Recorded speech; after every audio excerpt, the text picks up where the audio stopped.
everyone, and welcome to my channel. This is Dr. Mommy Budgets, and I'm Amanda. Today I am here to do my week 3 budget projection for the month of January 2022.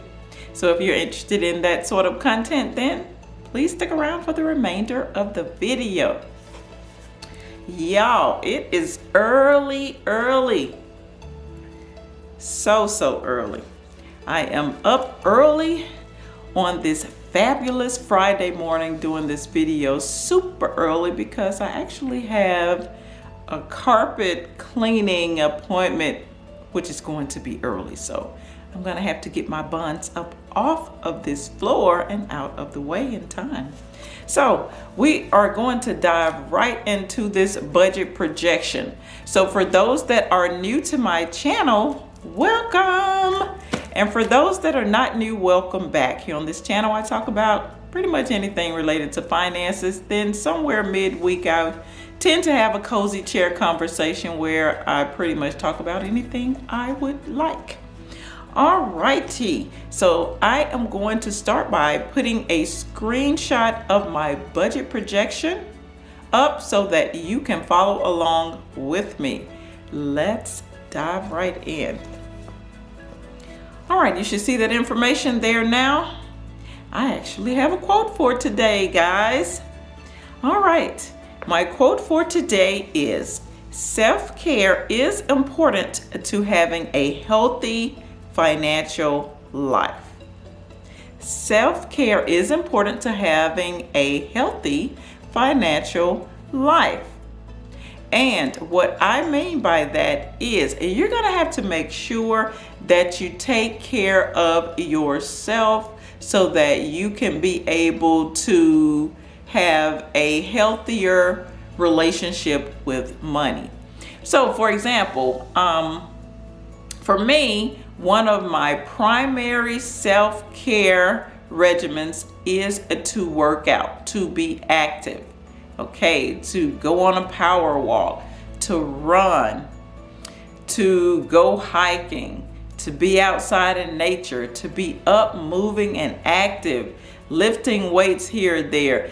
If I do not do that at least 3 to 4 times a week, I start feeling like moody, frustrated, attention span is short, and when those type of things happen, they may tend to matriculate over into my finances. So that means I may go out and do some emotional eating. So I may go and purchase, some takeout or something, just something that I had not planned on doing when initially I planned on cooking at home, So yeah, you want to make sure that you're taking care of yourself, pampering yourself. Take a long hot shower or bath, lotion your skin down, pay attention to your body, breathe, relax.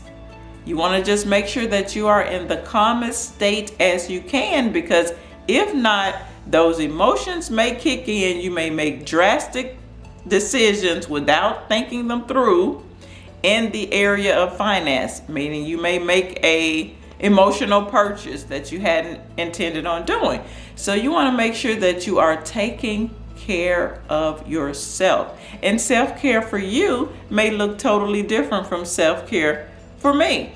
There may be some people that says, no, self-care does not mean I need to get up and go and run 10 miles. I get it. That is self-care for me. Self-care for you may mean you need to cuddle up with your favorite blanket on a winter day and read a novel. So whatever it looks like for you, that's what you need to do, because you need to make sure that your mental headspace is in one of the most optimal, you want to make sure that your headspace is in an optimal situation at all times. Therefore, if the headspace is correct, you will make more logical decisions when it comes to your finances.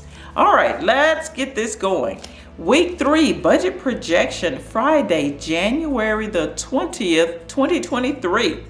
First up is the mortgage for $292. Then we have the HOA fees for $6.70. Auto insurance for $94.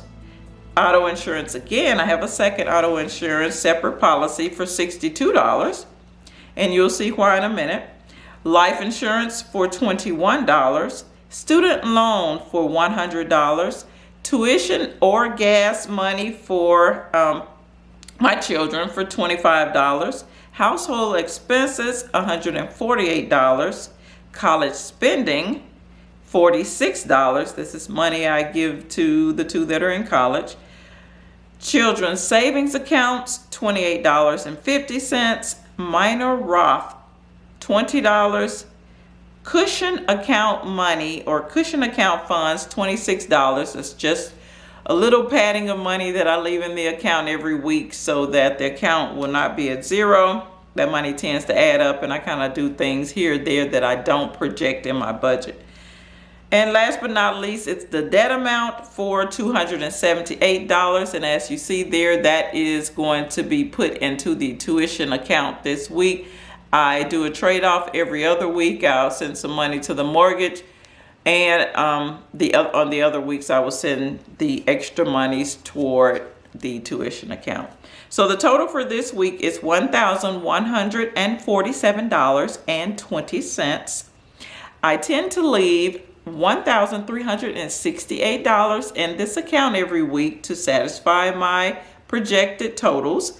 So this week, the amount that I'm leaving in the account is going to be more than the actual projected total. So let's do that calculation. $1,368 minus $1,147.20 equals $220.80.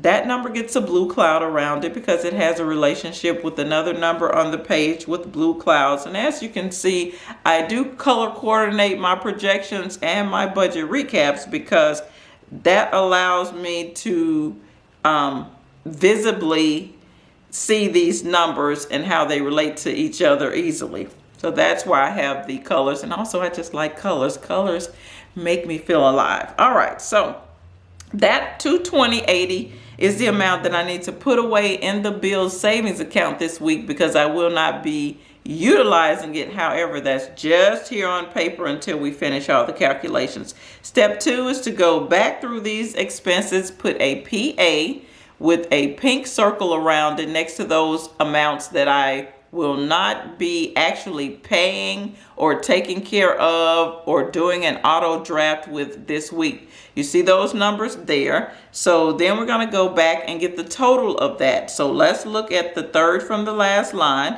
So the total put away amount for this week is $513.70.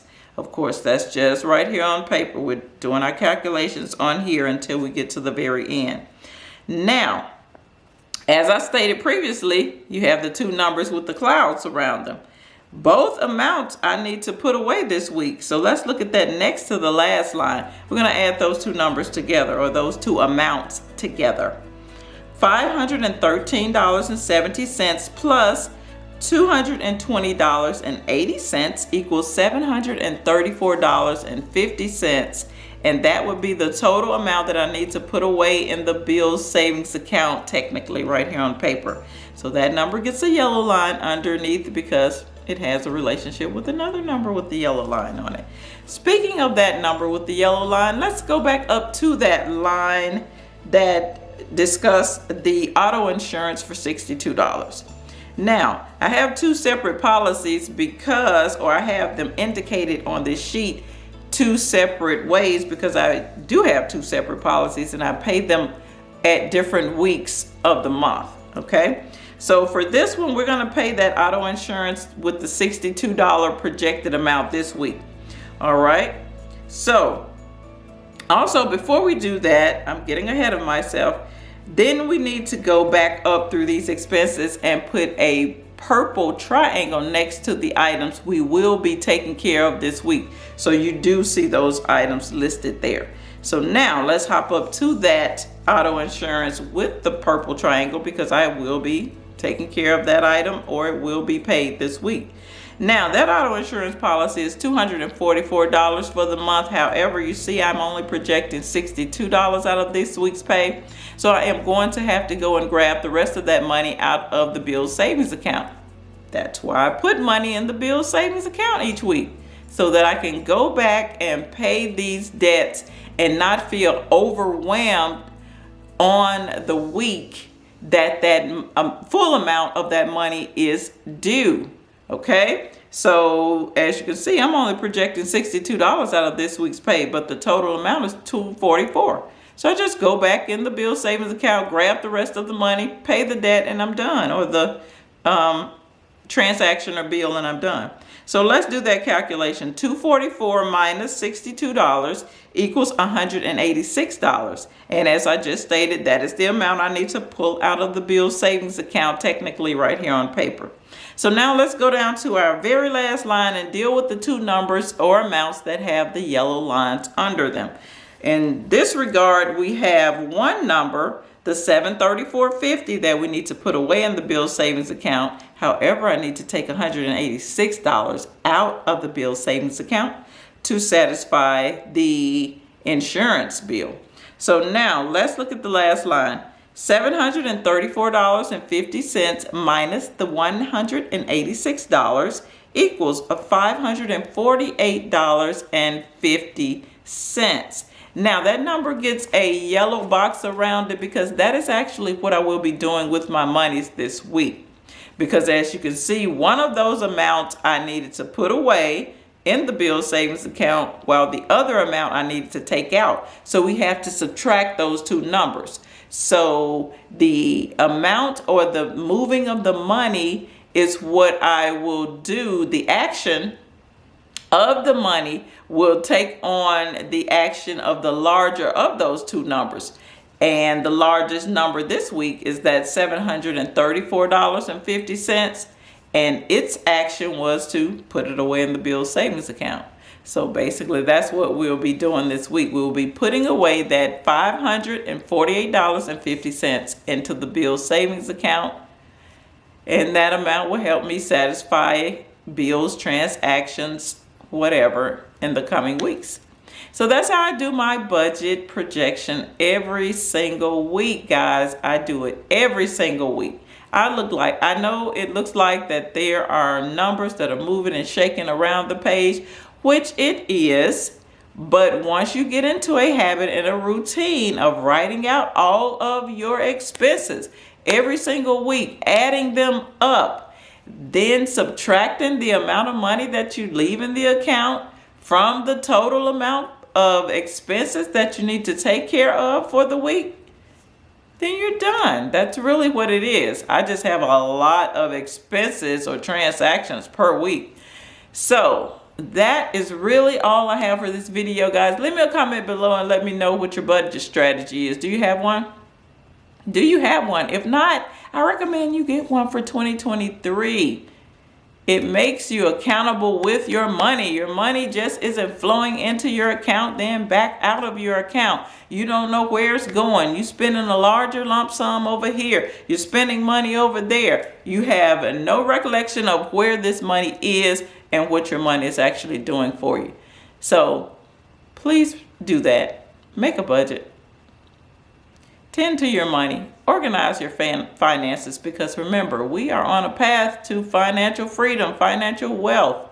Okay? We don't want to have to worry about our finances and our monies the rest of our life. Okay? And this is one tried and true method of doing that. You want to budget your money and see where it's going every single week. This is all I have for this video. This is Dr. Mommy Budgets, where we dream big but start small around here.